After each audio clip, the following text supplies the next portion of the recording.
I've always thought that there was something deeply unsettling about watching horror villains like Jason or Michael just slowly walk towards their victims. Not run, not lunge, just walk. Like they're picking up groceries. Like your death is just another errand on their to-do list. It's downright disrespectful. We've all seen the final girl sprinting through the woods, panting, bleeding, half a shoe left, and the killer is just vibing, just walking casually, and still somehow they always catch up. So why do horror villains always walk? Is it really just for dramatic flair? Is it some sort of budget-saving cinematography trick? Or is there a reason that this has become the visual language of fear? We're gonna dig into it, and yes, before anybody says anything, we're all just going to agree to pretend that the zombies from 28 Days Later don't exist for the purposes of this video. Are you cool like that? I know that they run like they just shotgunned 2 Four Locos. That's cardio horror. We're not doing that today. I think we need to start considering this walk as a weapon in its own right. Villains don't walk instead of attacking. You are being attacked when they implement this walk. The walk is the weapon. When Michael Myers, or Mikey My, as CZ's World likes to call him, when he steps into the frame, he's not like being lazy. He's making a pretty heavy declaration. He's saying, "You're already dead. I'm just catching up." Running implies doubt, if you think about it, because we chase what we might lose. But a walking villain, they already know they're going to win. They don't need to chase. They're just giving you time to realize it. And that is terrifying in and of itself, because the second you see them walking, you start thinking, wait, how do they always catch up? And that's exactly the point. Not only does walking like this scare you, it also extends that fear. Think about this. The slower something moves, the longer you have to watch it happen. You start filling the silence with what could happen, and you begin to spiral. That's where the horror really lives. In It Follows, the monster only walks. It could take days to reach you, but it will reach you. That's worse than a jump scare. It's a literal deadline, but you don't know when that is. A walking villain makes the audience feel, in my opinion, 2 things. 1, I could get away from this, but 2, I probably wouldn't. It's like having a nightmare where you're running full speed and the threat just keeps coming. You know you're faster, but that doesn't matter. They're not trying to outrun you. They're just sometimes trying to outlast you. This actually reminds me of a nightmare that I've had semi-recently. I'm in my old elementary school and Michael Myers is just chasing me.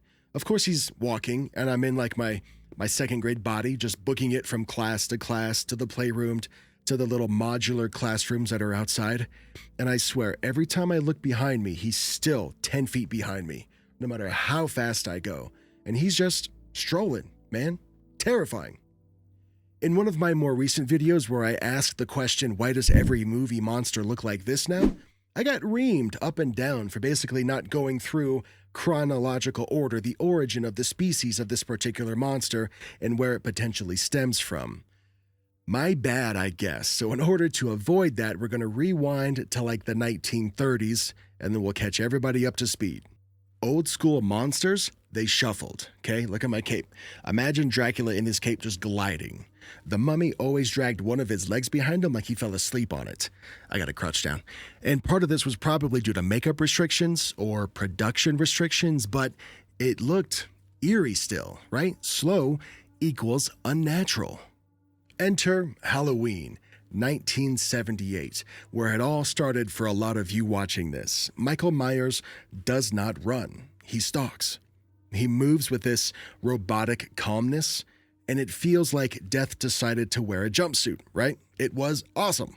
Then we jump to the 1980s, and this is the power walk era. Jason Voorhees from Friday the 13th jumps on board and says, "Hey, you can run, but I will still catch you."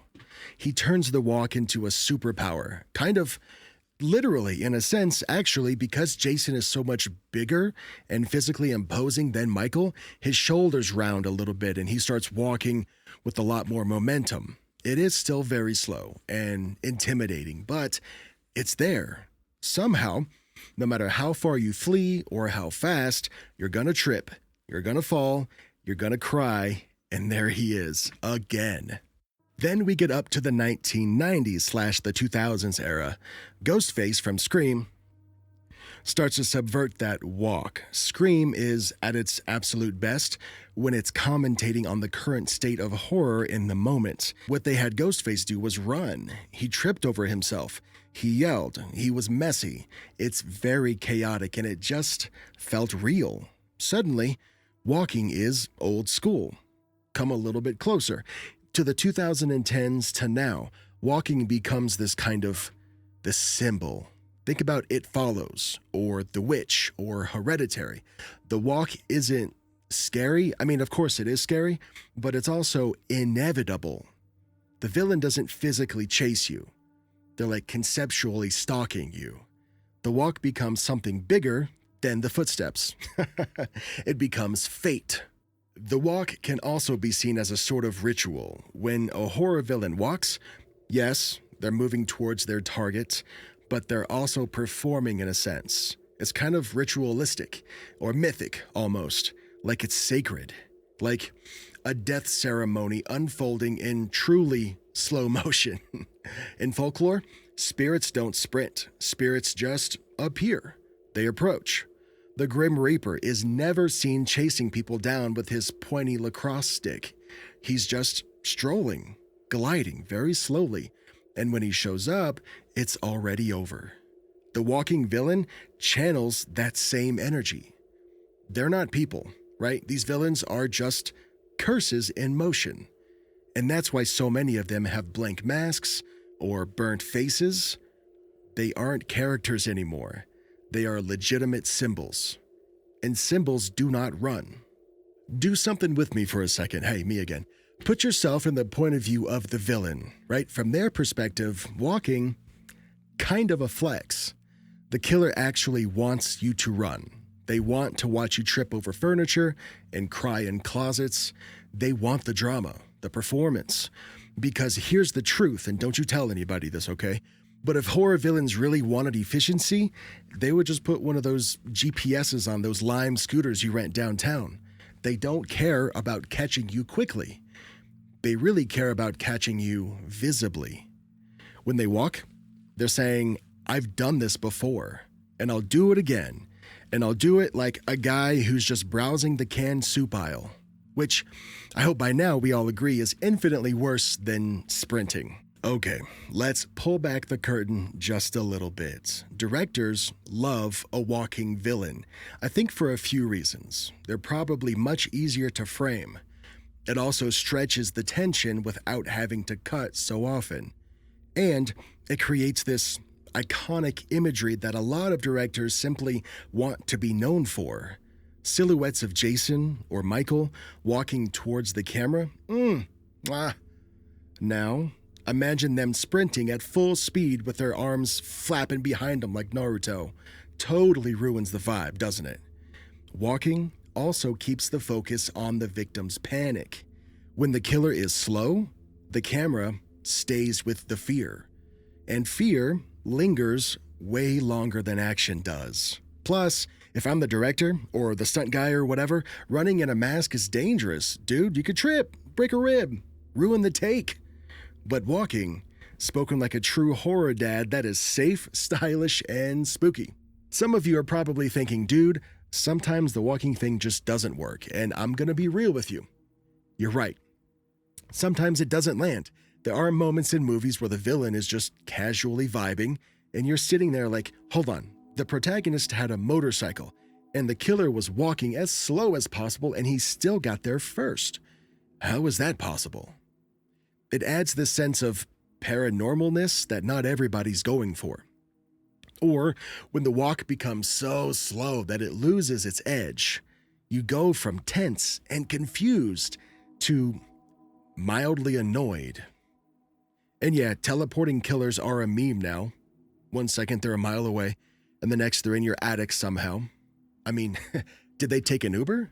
Do they have a timeshare portal? Did they actually put a GPS on that Lime scooter? Walking works when it's supported by direction and editing and tone. But without all of those things, it really is just a guy with family issues and a machete. Or a kitchen knife. This walking trope of horror movies is about making you watch while it happens. It's a countdown. It's certainty, it's confidence, and it's just downright cruelty as well. And you know what else is cruel? Not sharing this video with your group chat full of people that like scary things. I bet they'd love this. Click subscribe if you haven't already.